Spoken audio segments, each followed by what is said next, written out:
Welcome back to the Bumper Breakfast. Yes, we have having a conversation this morning about your mental health. And not many people do know that when they have serious sleeping issues, sometimes emotional issues, not many know that they are suffering from depression. Not many people know they're suffering from depression. A lot of them actually do not know that depression can get them to an early grave. Now we have joining us this morning Auntie Wemi, and she will be telling us more about what can happen if you were depressed and you never know. You see, it's quite interesting. A lot of people have suffered, are suffering, and will go through life not knowing that one of the things they've been dealing with for a long time is depression. They're sick. They do not know what is happening. As a matter of fact, their doctor also does not know what is happening. When doctors treat you for a while, they treat every symptom possible, and they see the person is not getting better. They bring in a psychiatrist or a psychologist to look at the person critically and find out, is this person really okay? This will help them to know if the person is depressed or suffering from depression or some form of mental health issue. Auntie Wemi, it's a pleasure having you here this morning. You made it. Yeah. You survived. Yeah. And you overcame. Since 6:30. So she's been all the way to 6:30 this morning, driving a distance of 50 minutes, but got here 3.5 hours later. Yeah. So let's talk. Yeah. You know that traffic can make people depressed, right? In fact, it's depressing. If you have to wake up in the morning to think, I'm going to face this, the pressing and the non-pressing, the papa and the alda go, Don't hit everything. It's interesting. I can really imagine. But let's talk about it. Let's get straight into the conversation. Our time is fast spent. Yeah. You may be depressed and never know. There are certain signs that you need to watch out for that will tell you if you've been suffering from depression and you've been dealing with it the wrong way. You see, one thing is that people don't understand that every situation you encounter leaves a feeling with you. Okay. And one of the things depression does is it affects your feeling. Okay. And once our feelings are affected, our feelings are attached to our emotion, Yes. emotion to your health, then every other thing. So for everything that happens to us, whether the positive or the negative, is affecting our feelings. Now, what we do around here is that we don't pay attention to what situations make us feel. We just feel it's normal. It's normal to run out of gas. It's normal to encounter traffic. It's normal. Now, as far So we normalize everything the back. negative things, okay? And fine, there are situations we may not be able to control. Yeah. And there are situations you can manage, but there are situations you may not be able to avoid. So when you find yourself in situations, one of the things you need to understand is ask yourself, how is this situation, or how has this situation made me feel? In psychology we say when it comes to emotional intelligence, you must be able to identify your feeling. Name it. If the feeling makes you sad, say that I'm feeling sad. Okay. If the feeling makes you happy, be able to identify it and tag it, And so say, that I you am will know what feeling exactly happy. it is you are dealing with. So depression sets in when we are not able to identify the particular feeling. We only know the situation, we know the issues, but we are dissociated from the debris of the feelings. So at the end of the day, you just discover I have headache, and then even the headache has the particular ways you segment them. If it's forehead, if it's one-sided, if it's at the back, the feeling is telling you something. So you must be able to tell what you feel per time when situations happen to you. So when you now tell what situation you're going through, you're able to identify the feeling. Yeah. And then you feel that, okay, every time I'm feeling sad, I take sugar. I look for a bottle of Coke, I look for a bottle of soft drink, a bottle of sugar, and I just swallow it, and then I feel better. There are people who eat a lot. Yeah. Whenever I feel that I can't go into food, I go into and I start eating. It's my coping mechanism. And I say, it's bad. No, it's my coping mechanism. That's just how I deal with it. You know, around here we have lots of destructive coping mechanisms. And there's nothing bad in looking for your coping mechanism. Okay. Because those are some of your survival strategies when it comes to issues of life. However, we need to be sure that your coping mechanism is not further damaging you. Now, remember, depression attacks your feeling. Your feeling is side by side your emotion, and the emotion is connected to your health. So if you say, I'm doing this to cope with my feeling, you are also doing something to attack your health. So when you take sugar, you eat excessively, you are also going to trap yourself in an addiction.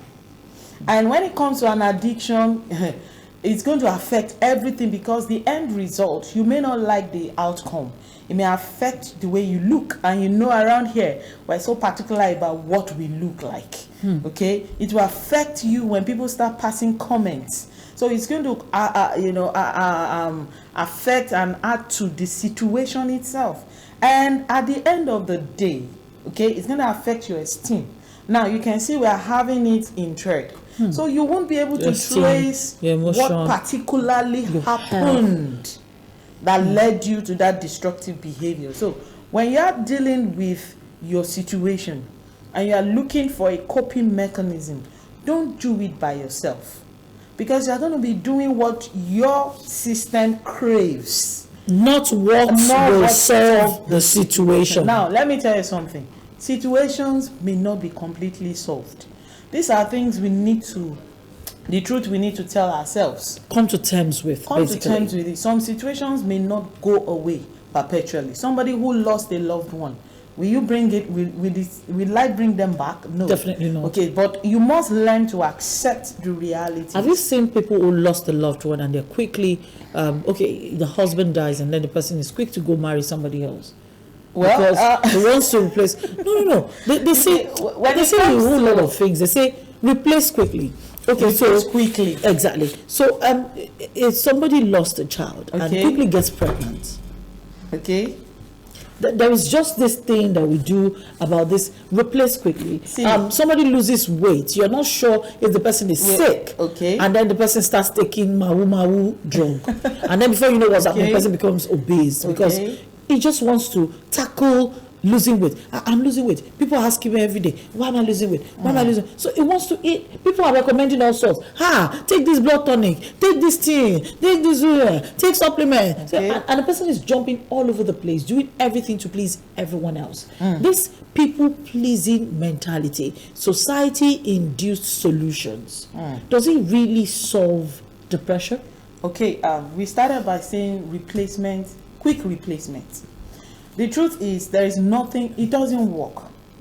Because whatever came to attack your emotion, attack you, and then dropped you in the zone of depression, took you through a process to get to that point. So for you to get out of that thing, you need to walk through the journey of healing and recovery. And that journey is determined by no one, not even you. So, but you will know it when you are free from the situation that led you into depression. And that's why people need to understand that you cannot start to replace your life to make a statement to please people. You will further complicate your issues. So living for people, living to please people is depressing on its own, because you can never please anyone. Because a lot of people are not even pleased with themselves, let alone trying to please people. So the moment we are able to break free from all this people-pleasing syndrome, it's easier for you to have a grip over your life. Then replacement at your pace is what I advocate, and not quick replacement. replacement at your pace. Let's just talk about two things really that shows that you are depressed and not aware of it. Oh, the two things. Okay, what does depression do? It's a feeling of sadness. Okay, let me just say what exactly is a feeling of sadness that lingers for a long period of time that you no longer have control over. Now, before it got to that point where you no longer have control over it, you didn't pay attention to that thing. It left something in you. Okay, so you didn't address it immediately. It became cancerous and it spreads into all other aspects of your life. So, by the time it's now time, you are waking up to it, it's affecting major areas of your life. So a lot of times, one of the things I say is pay attention to the feeling of sadness. All right, now something could happen that alters your feeling, so long as it doesn't stay for a long period of time. That's one. Then if it's repeatedly or reoccurring, at times you could remember some things and you're not aware that this thing has left something in you. So if you remember an occurrence, you remember someone, you remember an event, and the feeling returns after a long time, then you have not totally recovered from that thing, regardless of the number of years in between that you've dealt with it. Yeah, and that's why nobody should live without a psychologist, a counselor, or a therapist that you will keep going to talk to. Having a conversation. For example, I is my field, but I have someone I talk to as well. Yes. Who has my history? Because everyone has a history.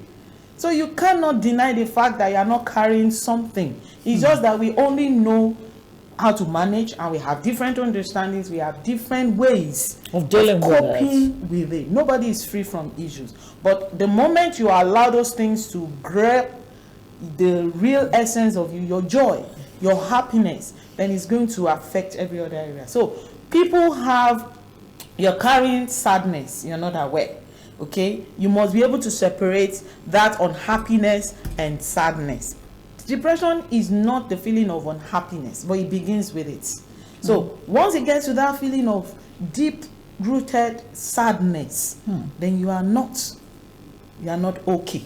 Let me put it that way. So a lot of people carry it and then they're not aware. So when you are sad, there's every tendency is going to affect everything, the way you deal with yourself. Now, there are times some people get overly excited. Okay, it's a negative coping mechanism. Yeah, because when you are overly excited, you are not really living in the reality of the situation. So you are not coping well. So that's why I said when somebody is overly whatever, I beg, calm the person down and say, let's stop. What's going on?